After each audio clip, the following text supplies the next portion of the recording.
Like అక్కర్లేదు, subscribe అక్కర్లేదు. మీరిచ్చే కామెంట్ మాకు చాలా ముఖ్యం. దయచేసి తప్పకుండా కామెంట్ చేయడం మాత్రం అసలు మర్చిపోకండి. ఆంధ్రప్రదేశ్ రాజధాని అమరావతి విషయంలో గత కొన్నేళ్లుగా సాగుతున్న సుదీర్ఘ న్యాయ పోరాటంలో ఒక కీలక ఘట్టం చోటు చేసుకుంది. రాష్ట్ర సమగ్ర అభివృద్ధి పేరుతో 3 రాజధానుల ప్రతిపాదనను తెరపైకి తెచ్చి అమరావతి ప్రాజెక్టును నిలిపివేయాలని భావించిన మాజీ ముఖ్యమంత్రి వైఎస్ జగన్మోహన్ రెడ్డి ప్రభుత్వానికి అత్యున్నత న్యాయస్థానం సుప్రీంకోర్టులో గట్టి ఎదురుదెబ్బ తగిలింది. అమరావతి నిర్మాణాన్ని అడ్డుకోవాలనే లక్ష్యాలతో దాఖలైన పిటిషన్ను విచారించిన ధర్మాసనం ప్రభుత్వ వైఖరిని తీవ్రంగా తప్పుపట్టడమే కాకుండా ఘాటు వ్యాఖ్యలతో చివాట్లు పెట్టినట్లు సమాచారం. రాజధాని అనేది కేవలం ఒక ప్రాంతానికి సంబంధించిన అంశం మాత్రమే కాదని, అది లక్షలాది మంది రైతుల జీవనార్పణ సమస్య అని కోర్టు స్పష్టం చేసింది. గత ప్రభుత్వం తీసుకున్న నిర్ణయాలు రాష్ట్ర ప్రయోజనాలకు విరుద్ధంగా ఉన్నాయని భావించిన న్యాయమూర్తులు అభివృద్ధి ప్రక్రియలో రాజకీయ విషయాలకు తావుండకూడదని హితవు పలికారు. రాజధాని కోసం భూములు ఇచ్చిన రైతులు త్యాగాలను విమర్శించడం ప్రజాస్వామ్య విలువలకే విరుద్ధమని సుప్రీంకోర్టు వ్యాఖ్యానించింది.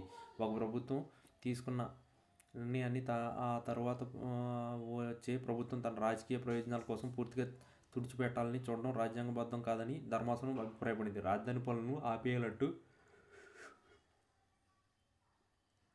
జగన్ ప్రభుత్వం చేసిన ప్రయత్నాలు రాష్ట్ర భవిష్యత్తును అంధకారంలోకి నెట్టేసేలా ఉన్నాయని కోర్టు ఆగ్రహం వ్యక్తం చేసింది. ఇప్పటికే వేల కోట్ల రూపాయల ప్రజాధనం వెచ్చించి చేపట్టిన నిర్మాణాలను అర్ధాంతరంగా నిలిపివేయడం వల్ల కలిగే నష్టానికి ఎవరు బాధ్యత వహిస్తారని ప్రశ్నించింది. ప్రజాస్వామ్యంలో ప్రజల ఆశయాలకు అనుగుణంగా పాలన సాగాలి తప్ప వ్యక్తుల అహంకారాలకు కాదని కోర్టు చేసిన వ్యాఖ్యలు రాజకీయ వర్గాల్లో పెద్ద చర్చకు దారితీశాయి.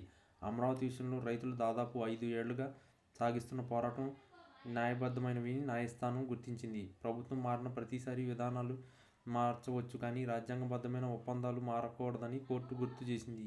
సిఆర్డీఏ చట్టం ప్రకారం రైతులతో చేస్తున్న ఒప్పందాలను ఉల్లంఘించే హక్కు ప్రభుత్వానికి లేదని తేల్చి చెప్పింది. రాజధాని నిర్మాణాన్ని అడ్డుకోవాలనే ఉద్దేశంతో